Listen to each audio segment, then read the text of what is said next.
Hi, welcome back to another TerranScapes video. In this video, I wanted to revisit the Hotwire Foam Factory's freehand router as well as the sled. I've recently been using this to cut some river boards, and what I thought I would do is give you a couple tips that I've learned with it, and a couple ideas, share with you a couple ideas that were shared with me from the Hotwire Foam Factory.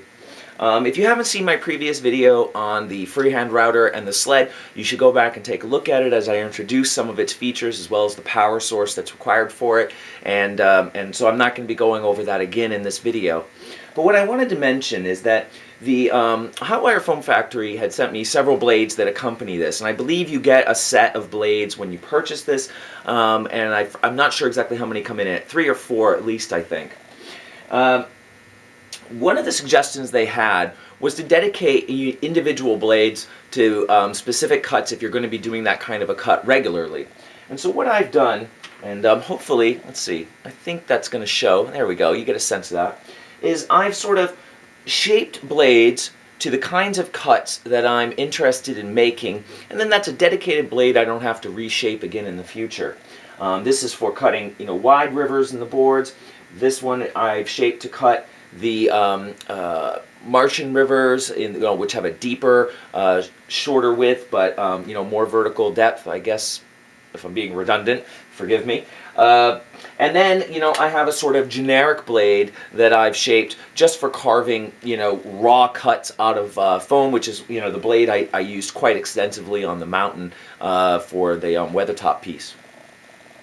So I thought, as rather than try to go through a step-by-step process, what I did is I shot a video of me using these tools and some of the blade swaps that I did, carving a set of boards, and I'm going to put that together, possibly with some voiceover, although I'm not sure. We'll see how much time I have for that, but I'm going to attach that to this video so you can see a little bit of how they are used and get a sense of how these tools might be applicable for you if you're interested in doing a significant amount of foam carving.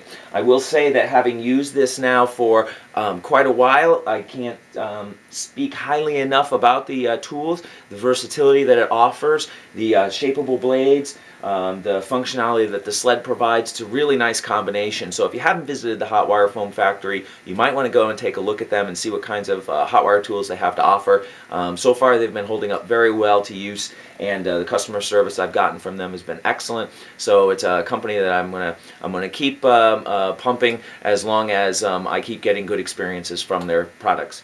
I do have another tool that they've sent me that I have not reviewed yet, so you'll definitely be hearing back from me on a little bit more on the Hotwire Foam Factory in the future. But for right now, hopefully you'll enjoy taking a look at how I've used these tools, and maybe they can give you a sense of how you could use them for your own work.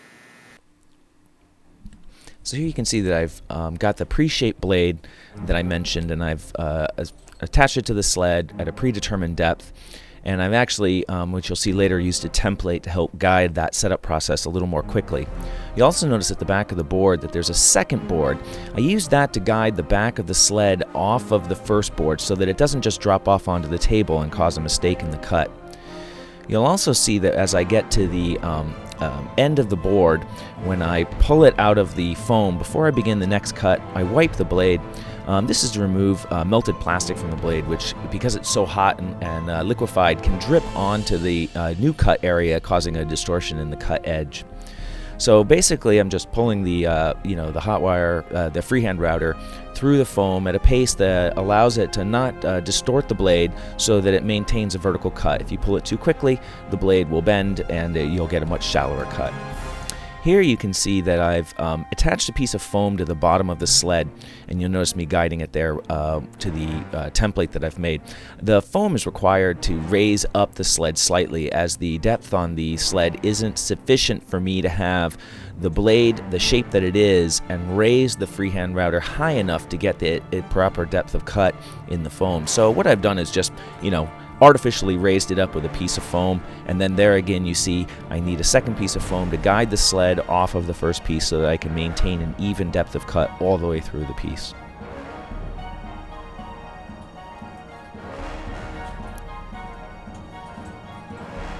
One of the things that I was playing with on these cuts was changing the angle of the blade as I pass through the foam, which allows you to alter the width of the cut slightly. So by changing the angle and then pulling it straight, you can get slightly narrower cuts, and I think that's evident in that cut that you see right there.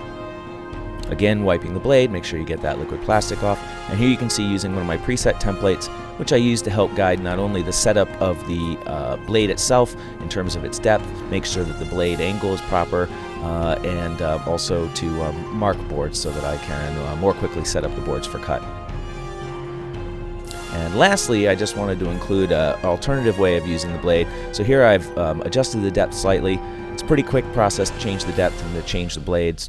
Takes say maybe 5-10 minutes once you have the process down. And then just by passing the blade over an area, I'm able to circumscribe basically a pond and cut out the entire pond at a relatively even depth all the way through.